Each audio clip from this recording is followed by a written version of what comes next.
पुणे महापालिकेसाठी उद्या म्हणजे 15 जानेवारी रोजी सकाळी 7:30 वाजल्यापासून 5:30 पर्यंत मतदान केला जाणार आहे. आपल्या इथे 41 वॉर्ड्स आहेत आणि टोटल जे नंबर ऑफ सीट्स आहे ते आपले 166 बरोबर 165. हा म्हणजे 165 आपल्याकडे मेंबर्स आहेत. तर या लोकांसाठी आपला हे निवडणूक होणार आहे. याचा अर्थ असा आहे की आपल्याकडे प्रत्येक वॉर्ड मध्ये 4-4 लोकांची निवड करायचं आहे आणि एक वॉर्ड आहे वॉर्ड नंबर 38 ज्या ठिकाणी 5 लोकांची निवड होणार आहे. तर हा फार एक मोठा एक्सरसाइज आहे. आपल्या इथे 4000 पेक्षा जास्त मतदान केंद्र आहे. हा म्हणजे 165 आपल्याकडे मेंबर्स आहेत. तर या लोकांसाठी आपला हे निवडणूक होणार आहे. याचा अर्थ असा आहे की आपल्याकडे प्रत्येक वॉर्ड मध्ये 4-4 लोकांची निवड करायचं आहे आणि एक वॉर्ड आहे वॉर्ड नंबर 38 ज्या ठिकाणी 5 लोकांची निवड. हा फार एक मोठा एक्सरसाइज आहे. आपल्या इथे 4000 पेक्षा जास्त मतदान केंद्र आहे.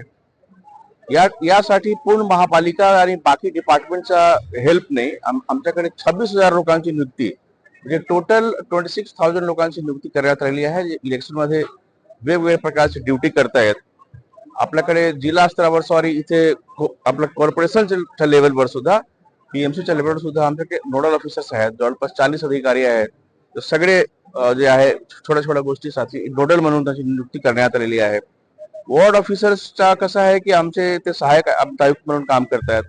महसूल विभागाचे जे डेप्टी कलेक्टर रँकचे किंवा बाकी डिपार्टमेंटचे जे सिनियर अधिकारी आहेत त्यांची नियुक्ती आरओ म्हणून केलेली आहे आणि एक फार वेगवेगळ्या प्रकारची गोष्टी सर्वांना ट्रेनिंग देणे, प्रत्येक ठिकाणी काउंटिंगची व्यवस्था करणे, आपल्या स्ट्रॉंग रूम तयार करणे, ईव्हीएमची काय गरज आहे प्रत्येक वॉर्डला हे सगळे नियोजन करून पूर्ण तयारी झालेली आहे. आज तर खरोखर पोलिंग पार्टी सुद्धा रवाना झाला आणि आपल्या ठिकाणी गेलेला आहे.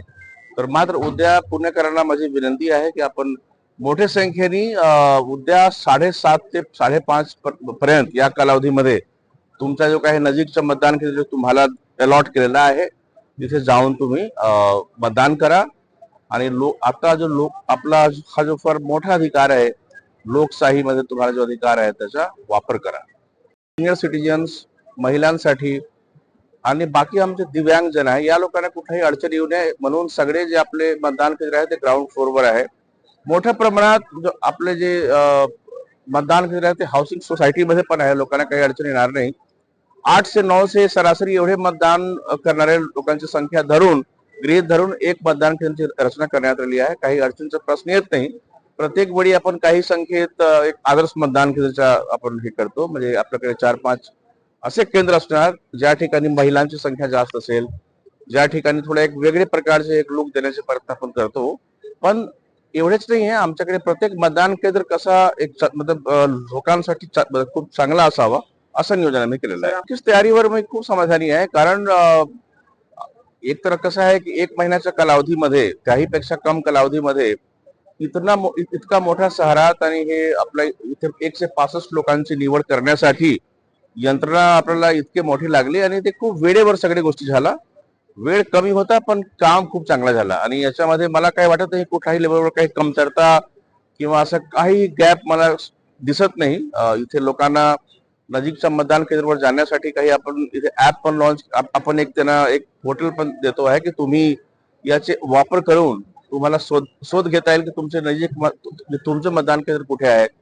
तसेच यावेळी सिंगल विंडो सिस्टम पासून शेवटपर्यंत सगळ्या गोष्टी खूप सुरळीत आणि अबाधित पद्धतीने झालेला आहे. सर, परवा मतमोजणीला पहिला निकाल कधी अपेक्षित आहे आणि शेवटचा निकाल कधी अपेक्षित आहे?